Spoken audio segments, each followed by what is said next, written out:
बिस्मिल्लाहिर्रहमानिर्रहीम। Dear student, अस्सलाम वालेकुम। 10th class math lecture number 47 और रिव्यू एक्सरसाइज फॉर इसका फर्स्ट हाफ। क्वेश्चन नंबर 1 है एमसीक्यूज। डियर स्टूडेंट, एमसीक्यूज में आपको निशान लगाऊंगा, अपनी बुक में निशान लगाएंगे। पहला एमसीक्यूज है द आइडेंटिटी 5x + 4 होल का square is equal to 25x² + 40x + 16 for, तो इसके लिए C option, all values of x। Second MCQs है function of the form fx into numerator divided by denominator where the dx is not equal to 0, where nx and dx are polynomial in x is called। तो dear student, इसका C option fraction आएगा। Third है a fraction in which the degree of numerator is greater or equal to the degree of the denominator is called improper fraction। जहाँ nominator greater हो या बराबर हो तो वो इम्प्रॉपर कहलाता है, ये बी ऑप्शन। चौथा एमसीक्यूज है fraction in which the degree of nominator is less than the degree of denominator is called. तो आपको पता है कि जब नोमिनेटर की डिग्री लेस देन हो डिनोमिनेटर से प्रॉपर फ्रैक्शन होता है, और ये डी ऑप्शन। पांचवा एमसीक्यूज है 2x + 1 divided by x + 1 x - 1 is, तो ये फॉर्म जो दी गई है ये प्रॉपर फ्रैक्शन की है, जो सी ऑप्शन। छठा एमसीक्यूज है डियर स्टूडेंट x + 3 का whole square is equal to x² + 6x + 9 is, तो ये भी एनालिटिकली है, सी को शो, सी ऑप्शन। सातवां x³ + 1 divided by x - 1 x + 1 is called improper, क्योंकि नोमिनेटर की डिग्री बड़ी है तो ये सातवें का इम्प्रॉपर फ्रैक्शन, बी ऑप्शन।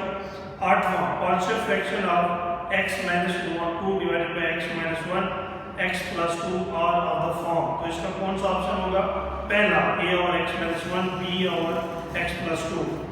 नौवां एमसीक्यूज है dear student partial fractions of x + 2 x + 1 divided by x² + 2 are of the forms, तो इसका बी ऑप्शन होगा, a और x + 1 + bx + c divided by x² + 2। उसके बाद 10वां MCQ partial fraction of x² + 1 are of the form of x + 1 x - 1, तो dear student ये improper है, तो इसे डिवाइड करेंगे, इसका सी ऑप्शन यानी 1 + a और x + 1 + b और x - 1 रहेगा, यानी सी ऑप्शन बस रहेगा। Right short answer of the following the question. Question number 2 definitions है रिएक्शनल फ्रैक्शन, ये आपको पढ़ा चुका हूं, प्रॉपर, इम्प्रॉपर और पार्शियल फ्रैक्शन, इन सारों की डेफिनेशन आपको मैं बता चुका हूं। उसके बाद है क्वेश्चन नंबर 2 का पांचवा पार्ट। डियर स्टूडेंट, मैंने आपके सामने पांचवा पार्ट यहाँ सॉल्व किया है, ये पहले भी आप सॉल्व कर चुके हैं। क्या है question? x - 2 divided by x + 2 x + 3। Let करेंगे dear student x - 2 divided by x + 2 x + 3 is equal to, साफ है ये आपके सामने लीनियर फैक्टर कांस्टेंट का a आएगी, x + 2 दूसरा b और x + 3, LCM x + 2 x + 3 multiply करके इक्वेशन के साथ, तो x - 2 बच जाएगा, दोनों कैंसिल हो जाएगा, a के नीचे x + 2 से x + 2 कैंसिल हो गया, तो b * x + 3 आ जाएगा, x + 3 से x + 3 कैंसिल हो जाए तो x + 2 बच जाएगा, ये इक्वेशन a हो जाएगा। अब आपके सामने डियर स्टूडेंट मैं वैल्यू इनपुट करूंगा जीरो मेथड के साथ, x + 2 इज इक्वल टू 0, तो यहाँ ये प्लस से ऊपर जाके माइनस हो जाएगा, और ये -2 आप पुट करेंगे इक्वेशन a में, तो -2 - 2 -4 हो जाएगा, a * x की जगह -2 + 3, b * -2 में कैंसिल 0 हो जाएगा, -2 + 3 तो 1 बच जाएगा, तो a की वैल्यू आपके सामने -4 आ जाएगी।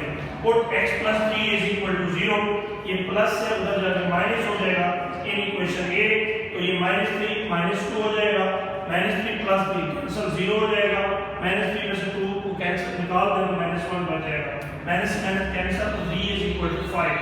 Putting the values of a and b in equation h, ये तमाम वैल्यू इक्वेशन h में क्या कर देंगे डियर स्टूडेंट, पुट कर देंगे, a और x + 2 b और x + 3, a की रकम -4 है और b की रकम 5 है, -4 और x + 2 5 और x + 3।